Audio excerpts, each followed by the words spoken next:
நவக்கிரகங்களும் மகிழும், நல்லதே நடக்கும், நல்லதே நடக்கும்.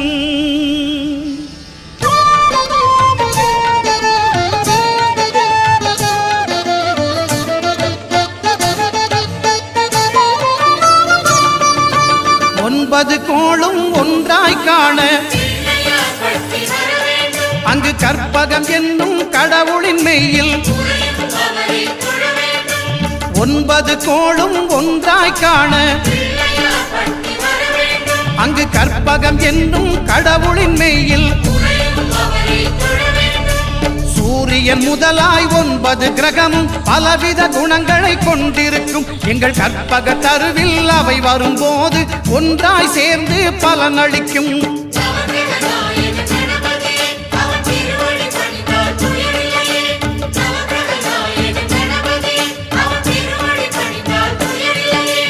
ஒன்பது கோளும் ஒன்றாய் காண